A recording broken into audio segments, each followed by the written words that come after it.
Spring, 1983. A black Jaguar sedan moves through the traffic of Long Island, and inside it, the safest room in New York is in session. Behind the wheel is Salvatore Avellino, a rising captain of the Lucchese crime family and the manager of its Long Island garbage empire. In the passenger seat, a compact, white-haired man of 70, dressed like a retired accountant, is talking business with total freedom. Names, structures, money splits, the affairs of the commission that rules the American Mafia. He is Antonio Corallo, called Tony Duck's, boss of the Lucchese family, and his freedom to speak rests on a lifetime of ironclad logic. Social clubs get bugged, phones get tapped, restaurants have ears. But a moving car, swept for devices, driven by a trusted man, on roads chosen at random, is the one room the government cannot enter. Every family in New York has reached the same conclusion, which is why the real business of the Mafia in the surveillance age is conducted at 40 miles an hour. Corallo talks. Avellino, flattering, attentive, drives. And in the dashboard in front of them, sewn into the car's own body by technicians of the New York State Organized Crime Task Force, while Avellino and his wife enjoyed a dinner dance months before, a microphone is taking everything down.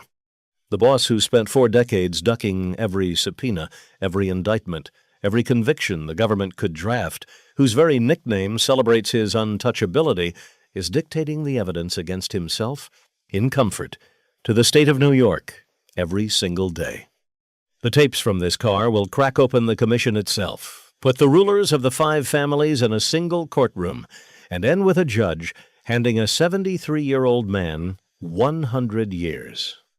Tony Ducks, who ducked everything, will die in prison because he trusted his Jaguar. If you have seen Fear City, the Netflix series on the fall of the 5 families, you know this bug as one of its centerpieces.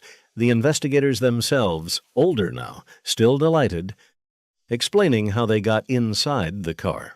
This episode is the full record around that microphone.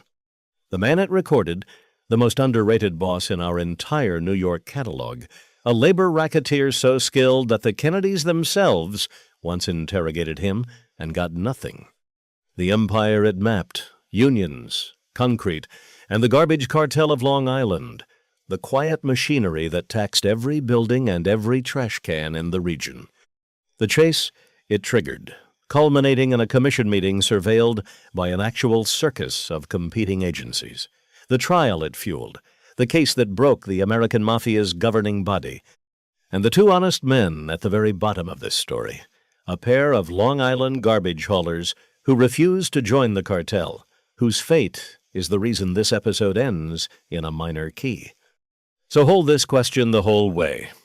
Corallo's nickname, his legend, his entire career rested on one skill, staying out of the government's reach. Ask yourself, as the record unfolds, what actually changed? Because the answer is not that Tony Ducks got careless. It is that the definition of reach changed underneath him, and he was the last to know. Start with the ducking, because the legend was earned. Antonio Corallo was born in East Harlem in 1913 and came up through the Lucchese family's orbit. Made young, a captain by 1943, and from the beginning his lane was labor. With the notorious labor racketeer Johnny Dio, Corallo came to control a string of Teamsters union locals in Queens, the paper locals scandal of the era, unions that existed chiefly to sell out their own members, trading away wages and rights for employer payoffs, the invisible tax that built his fortune.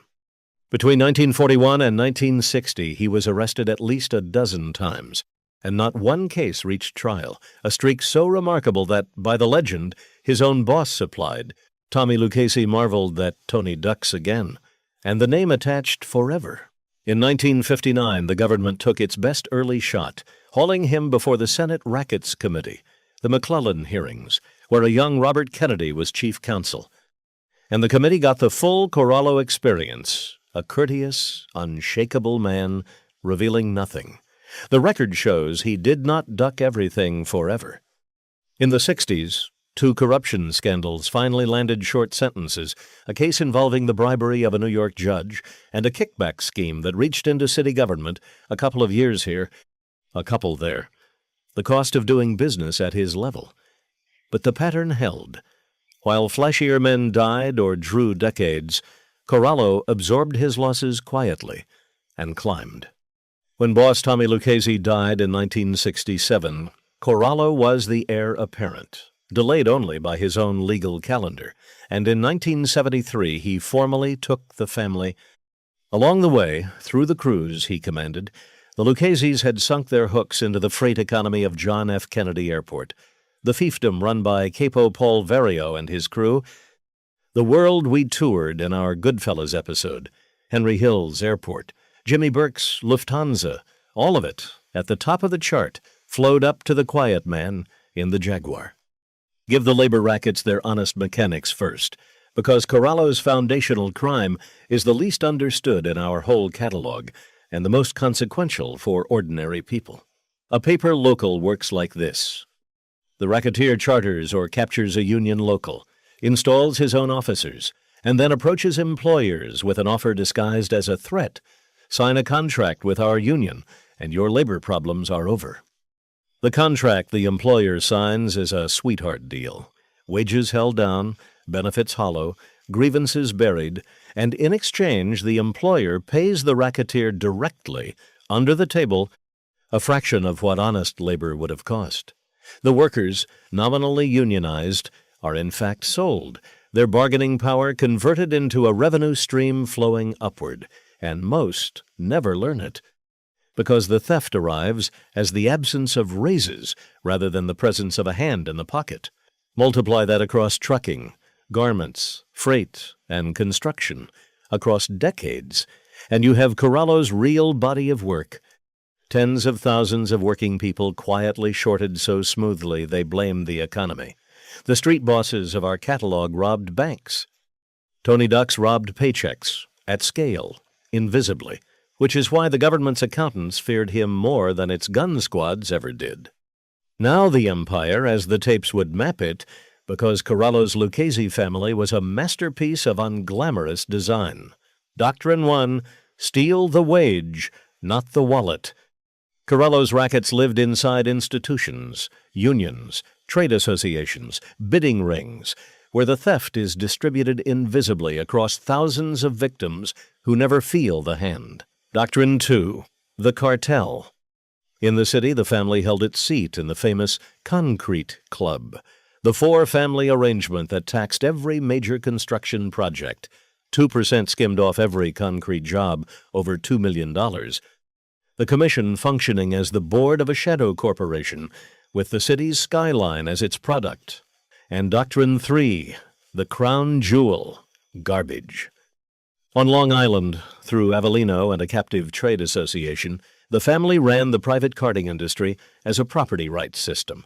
Every stop on every route owned by a member hauler, competition abolished, prices fixed, the cost passed to every business and household on the island. The system generated so much cash that Avellino was recorded complaining he could not physically carry it all, with the split running half to Corallo and half to the Gambino family, whose union local kept the garbage workers in line. And when a hauler stepped out of line, the tapes caught the enforcement doctrine in a single exchange that tells you everything about the man in the passenger seat. Avellino, the eager student, described putting nuts and bolts into a rebel's truck engines. The old boss corrected him, gently, professionally. You put metal shavings in the oil, quieter, slower, undetectable, until the engine dies on its own.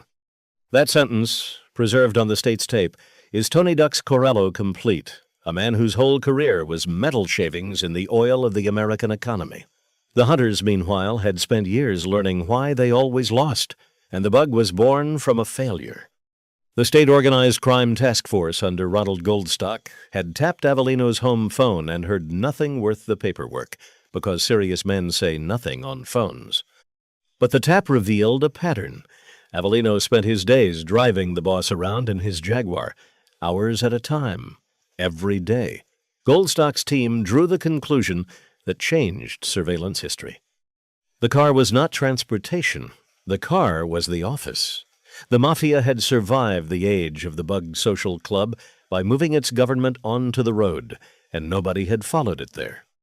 So in early 1983, while Avellino and his wife attended a dinner dance, technicians took the Jaguar apart and rebuilt it with the state inside, a transmitter sewn into the dashboard, and for months afterward the OCTF rode shotgun with the boss of the Lucchese family. What came through the wire exceeded every hope, not just crimes, but Constitution. Corallo and his passengers discussed the Commission's membership, its history, its disputes, how the families divided industries, who sat where and why, the tapes amounting, investigators later said, to a guided tour of the Mafia's governing structure delivered by a sitting member of the government being described. And in June 1983, the car delivered the case's crown. The bug tipped investigators to a commission-level meeting at a restaurant supply company on the Bowery, and the surveillance that followed became legendary chaos. Hundreds of federal agents, city detectives, and state investigators, at points nearly tripping over one another, with a helicopter overhead, all tailing the Jaguar carrying Corallo and his underboss through the back streets of Manhattan, hunting the one photograph the new legal theory required. Bosses together in the act of governing. Because in the Southern District, prosecutors were assembling the audacious idea this channel has traced through a dozen episodes, that the commission itself was the enterprise, and every boss on it liable for all of it under RICO. The Jaguar tapes, shared across agencies, became load-bearing evidence. In April 1985, Goldstock announced the bug to the press as one of the great coups in the state's war on the mob, and by then the federal indictment was landing. United States versus Salerno. The commission case. Every boss the car had gossiped about, now co-defendants, with the car's owner among them. And savor the install itself for a moment longer, because Fear City is right to treat it as the heist of the war. A car is the hardest room in surveillance. It moves, it is swept, its owner knows every rattle, and a device must live inside it, drawing power without ever announcing itself, through summers and winters, potholes and car washes, for months.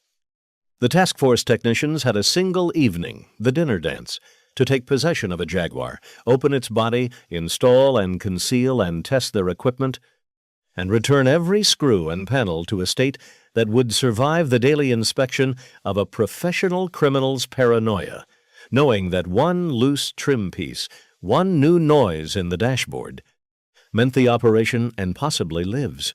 They returned the car perfect, and the elegance of the choice deserves its own line, because bugging the chauffeur's car rather than the boss's meant the target's own security logic worked for the state. Corallo trusted the Jaguar precisely because it was not his, swept and driven by a man whose whole standing depended on protecting him. The task force had found the one room the boss trusted more than his own home, and turned the trust itself into the transmitter's camouflage. The trial, in the fall of 1986, put the government of the American Mafia in a single Manhattan courtroom, and Corallo sat through it listening to his own voice, relaxed, unguarded, at 40 miles an hour, describing the enterprise the prosecutors only had to label. The concrete tapes, the Jaguar tapes, the surveillance photographs, the turncoat testimony, it converged into the verdict of November 1986. Guilty across the board. And then the sentencing of January 13th, 1987, when Judge Richard Owen worked down the row of the most powerful criminals in America and handed the leadership 100 years apiece: Salerno, Persico, Langella, the Lucchese Command Entire, Underboss Santoro, Consigliere Furnari, and Antonio Corallo, 73 years old, 100 years and a $250,000 fine. A sentence designed not to punish a man, but to end an institution. The Untouchable of the McClellan era, the ducker of 12 arrests, was effectively buried alive by his own commute. He never saw freedom again, dying on August 23, 2000, at 87, in the Federal Prison Medical Center at Springfield, Missouri, 13 years into forever. In the same prison hospital where, 5 years later, another quiet boss from our catalog, Vincent Gigante, would also die. The two most private men of the American Mafia finishing in the same building, undone, both of them, by the impossibility of privacy. Mark also what the verdict did inside the life of the family, because the 100 years reorganized the Lucchese world overnight. The entire command layer, boss, underboss, consigliere, vanished into the federal system in a single January morning, a decapitation no family had ever absorbed all at once, and the succession Corallo arranged from his cell became, by the universal judgment of mob historians, the worst decision of his careful life. But this episode owes its final minutes to the bottom of the pyramid, because the Jaguar's Long Island empire had two names in it that the record refuses to file away. Robert Kubeka and his brother-in-law Donald Barstow ran a small, honest carting company, and they did the thing the entire cartel system exists to make unthinkable. They refused to join, they competed, and they cooperated with the state for years, at war with an industry owned by the man in the Jaguar, whom one investigator on the case called one of the scariest and worst gangsters they had ever dealt with, a boss whose own favorite saying, preserved by those who knew him, ran, "I like to be by myself. Misery loves company." In January 1987, the same month Corallo received his 100 years, 9 cartel defendants pleaded guilty in the state case, built partly on the brothers-in-law's courage, and it would be beautiful to end there. The record does not permit it. The cartel survived its boss, and in August 1989, with Kubeka expected to testify yet again, gunmen came to the family business in the early morning and murdered both men, killings the courts later traced back through the Lucchese hierarchy, with Avellino himself eventually indicted and imprisoned in connection with arranging them. 2 honest garbage men, dead for refusing a cartel their boss ran from a car that had already been government evidence for 6 years. When Fear City celebrates the brilliance of the bug, and it was brilliant, this is the ledger the celebration sits on. One more frame belongs to Fear City itself, because the series and this episode are doing the same work from different chairs. The Netflix production built its 3 chapters on the investigators' own voices, Goldstock, and the FBI case agents of the Commission era, older men narrating the war's turning points with the relish of veterans. And its greatest service is preserving, on camera, the texture of how close-run and improvised it all was. Young agents inventing tactics, legal theories on napkins, bugs failing, surveillance dissolving into farce. The mob's fall recounted not as destiny but as a contest that could have gone the other way. Its limits are the formats. Told by the hunters, the story inevitably centers the hunt, and the world being hunted, the unions hollowed. The concrete text, the 2 Carters on Long Island, passes in glimpses. Watch it for the machinery, and it is superb. Then hold this episode beside it for the ledger, because the record's full accounting needs both, the brilliance of the microphone and the price of everything it was too late to prevent. So close on the thesis, the Jaguar wrote. Every episode of the Commission's fall that we have covered turns on the same discovery, that the Mafia's real fortress was never muscle or money but privacy, the guarded room where the enterprise could speak, and that the government won the war the moment it learned to enter rooms the mob believed did not count as rooms. Gigante answered the microphone age by abolishing speech itself, and lasted longest. Corallo answered it by putting the room on wheels, and the state simply followed the conversation. His nickname told the truth for 40 years and then became the epitaph's irony, because ducking works against things that are thrown at you, and the dashboard threw nothing. It only listened. The quiet man's last major decision compounded the defeat, handing the family on his way inside to Vittorio Amuso, whose reign with Anthony Casso would drown the Lucchese's in blood and informants. The quiet empire ending in the loudest decade any family ever suffered. Tony Ducks built his legend on the belief that the government's reach had edges, and he was right, for exactly as long as it was true. The Jaguar is the marker of the day it stopped being true. After that car, there were no more private rooms in the American Mafia. There was only the record, riding along, in the dashboard, taking everything down. If this story hit you, subscribe. Every week we dig into the true stories the movies only began to tell, and the truth is always heavier than the script. Drop a comment. Which story should we investigate next?